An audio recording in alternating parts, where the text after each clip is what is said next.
కాబట్టి అంతకుముందు చూస్తే ఇక్కడ 40 ఇయర్స్ వర్షాలు లేవు. నేను ఎప్పుడైతే ఇక్కడ పిరమిడ్ వేశానో దానికి ధ్యానగంగ అని పేరు పెట్టారు పత్రిక. ఆ ధ్యానగంగ అని పేరు పెట్టాక ఆ పిరమిడ్ వచ్చినాక 3 నెలలు వదలకుండా వర్షాలు పడి ఈ తర్వాత మొత్తం నేను ఇక్కడ బావి తవ్వటానికి వాటర్ ఏమి పడవన్నమాట. బావి తవ్వితే నేను కాశీ వెళ్ళి గంగలో పడవేయించుకొని 3 గంటలు ధ్యానం చేశా కార్తీక పౌర్ణమి రోజు. చేస్తే వచ్చిన తర్వాత తవ్వాను. ఒక చోట చెప్తే మాస్టర్ చెప్తే అది కొండ పక్కనే. అందరు ఏంటంటే తవ్విస్తుంటే ఏంటి కొండ పక్కన ఎట్లా నీళ్ళు పడతాయి, అసలు ఈ ఏరియాలో బావులు పడవు, ఈ డ్రై ఏరియా అని చెప్పారు. అయినా కానీ తవ్వించాను. ఆ వాటర్ బ్రహ్మాండంగా పడినాయి. అవి మంచినీళ్ళు అయినాయి. వాటర్ తీయగా ఉంటాయి, గంగా వాటర్ అన్నమాట. అయితే ఈ వాటర్ వచ్చిన తర్వాత ఇక్కడ పొలాలే పండని పరిస్థితి ఇక్కడ. అలాంటిది ఇప్పుడు వరి పొలాలు పండుతున్నాయి వాటర్ వల్ల. ఎన్ని సంవత్సరాల నుంచి వాటర్ లేవు మేడం ఈ ఏరియాలో? నా 40 ఇయర్స్ నుంచి. 40 ఇయర్స్ నుంచి లేని వాటర్ తెలీదు. ఓకే. 40 ఇయర్స్ నుంచి వర్షాలు లేవు. ఓకే. అది చెప్పారనమాట. ఎందుకంటే ఇండియాలో బీహార్ రాష్ట్రము డ్రై ఏరియా, మళ్ళీ బీహార్ తర్వాత మండలాల్లో ఇక్కడ తిరుమలాయపాలెం మండలం అంటారు దీన్ని, బిండిపోలు గ్రామం. ఈ మండలము నెక్స్ట్ వస్తుంది అనమాట. మండలాల్లో ఇది ఫస్ట్, బీహార్ ఏమో రాష్ట్రాల్లో ఫస్ట్. అట్లా డ్రై ఏరియా అనమాట. ఎప్పుడైతే వాటర్ కూడా ఎండాకాలం ఉండవు అనమాట ప్రజలకు ఇక్కడ పిండిపోలు గ్రామంలో.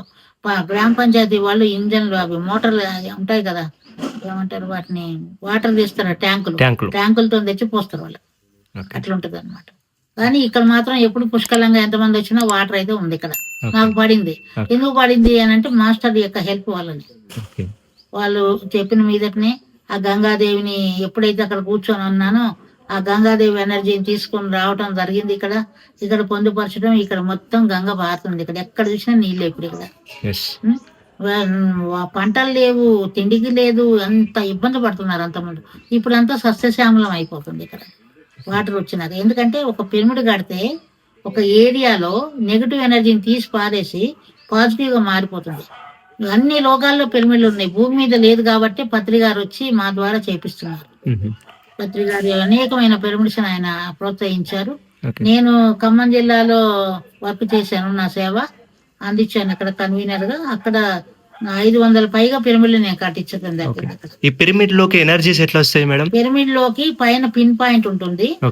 ఈ కింద ఏదైతే అనేకం అని ఉంటారు, 4 భుజాలు ఉంటాయి. పైకి వచ్చేటప్పటికి ఒకటే ఉంటుంది పిన్ పాయింట్.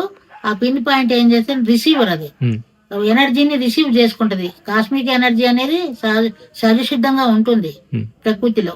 దాన్ని ఏంటంటే ఆ ఎనర్జీ పాయింట్ తోని ఆ రిసీవర్ ద్వారా ఇట్లా లాక్కుంటది అందులో మోర్ ఎనర్జీ వస్తుంది అనమాట పిరమిడ్ లో. అందుకే పిరమిడేషన్ దగ్గర మొత్తం నెగిటివ్ ఎనర్జీ తీసి పడేసి పాజిటివ్ ఎనర్జీ ఉంటుంది. నేను అందుకే గ్రామాల కోటి ప్రోత్సాహం చేశాను ఇంతమంది, ఇప్పుడు కూడా ఇంకా నడుస్తుంది. అయితే అదేంటంటే ఒక గ్రామంలో కనుక పిరమిడ్ కట్టుకుంటే భూకంపాలు రానివ్వదు. ఇంకోటి ఏంటంటే హాయిగా పడుకొని నిద్రపోవచ్చు, వాళ్ళు హాయిగా పడుకోవచ్చు అనమాట. గదే కాపాడుతూ ఉంటది ఆ ఊరిని. అది నేను గమనించాను. ఒక పిరమిడ్ కట్టుకుంటే చాలు, అది ఎలాంటి దుష్ట శక్తుల్ని రానివ్వదు ఊరికి. అంత మంచిగా పనిచేస్తుంది అనమాట. హాయిగా అందరు పడుకోవచ్చు దాంట్లో అలా. కాబట్టి ఆ పిరమిడ్ అనేది అన్ని రకాలుగా ఎనర్జీ బ్యాలెన్స్ చేస్తుంది, ఎనర్జీని పెంచుతుంది, లేని దగ్గర పెంచుతుంది, బ్యాలెన్స్ చేస్తుంది అనమాట. ఎనర్జీలో కూడా 3 రెట్లు ఎక్కువగా ఉంటుంది ధ్యానం చేస్తే మనం మామూలుగా చేసిన దాని. కాబట్టి అది చేయొచ్చు. ఇంకా ఏంటంటే ఈ ఆరోగ్య సమస్యలను కూడా నయం చేస్తుంది. ఆరోగ్య సమస్యలు అనేది మామూలు చిన్న విషయం అసలు, దాంట్లో చాలా చిన్న విషయం. అదే పెద్ద విషయం అయిపోయింది అందరికి. వాళ్ళంత డబ్బులు హాస్పిటల్ కి అన్ని ఖర్చు పెడుతున్నారు కదా, అలాంటిది ఆ డబ్బంతా మిగులుతుంది. నాన్ వెజ్ తినొద్దు దీనికి మెయిన్. అదొక్కటి తినకుండా ఉంటే ఏ జబ్బులు చాలా వరకు తగ్గిపోతాయి. నాన్ వెజ్ కాకుండా ఎన్నో శాకాహార భోజనాలు మనకు ఉన్నాయి. ఇప్పుడు నాన్ వెజ్ కి ఏం చేస్తారు, కుర్మా లాగా చేస్తారు కూర.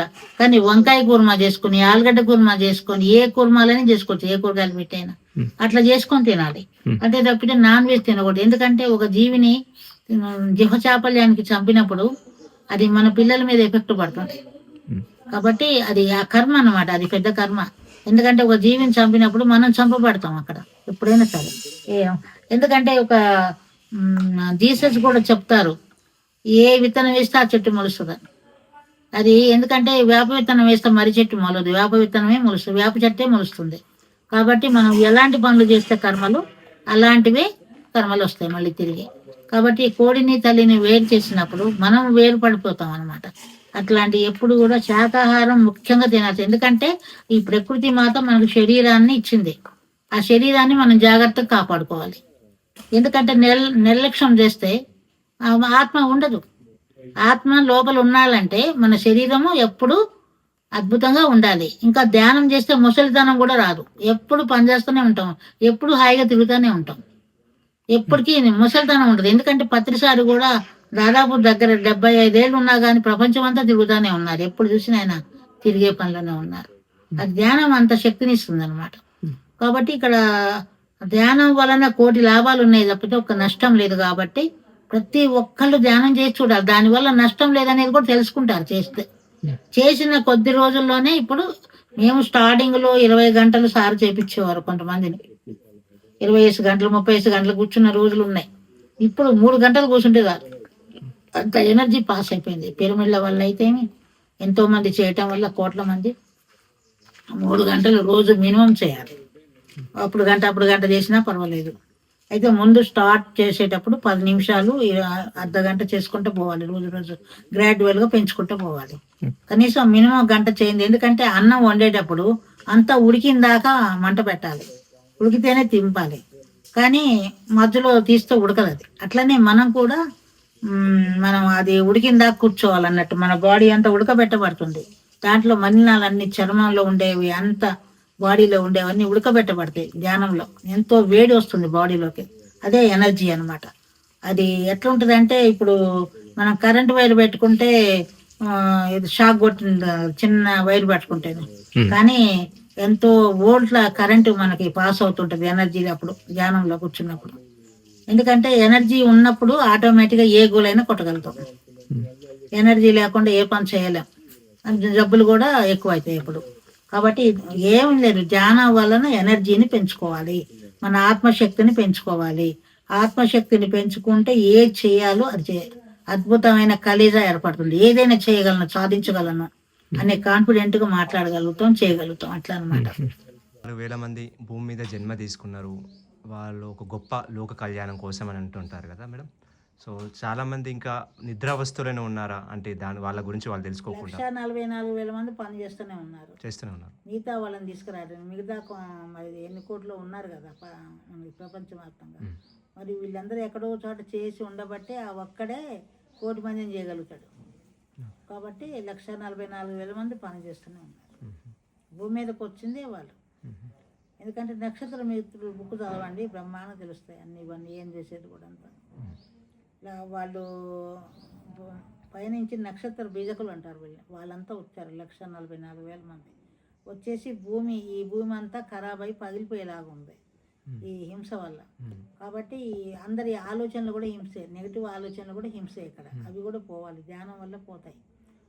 తినటం పోతుంది, ఆలోచనలు పోతాయి. ఇవన్నీ తినటం వల్లనే 2-3 రోజులు 72 గంటలు అరగదు మాంసం తింటే. లోపల అన్నీ కూడా మనకి 2,72,000 నాడులు ఉంటాయి. అవన్నీ కూడా మూసుకుపోతాయి అన్నమాట ఈ మాంసం తినటం వల్ల. కిడ్నీలు కూడా పనిచేయవు.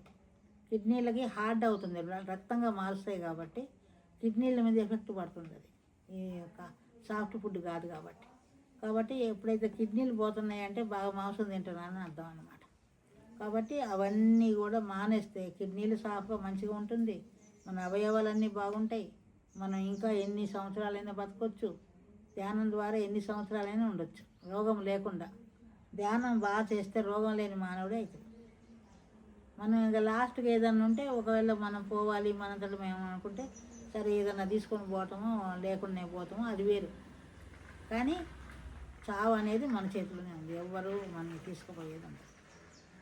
అది మనకు జీవితం మీద విరక్తి వచ్చేదని అందుకే చచ్చిపోతాం. జీవితం మీద దుఃఖం రాకుండా, విరక్తి రాకుండా ఉండాలంటే ధ్యానం చేస్తే మనం ఎందుకున్నామనే పర్పస్ తెలుస్తుంది. కాబట్టి ఆటోమేటిక్గా అది అయింది అనుకుంటారు.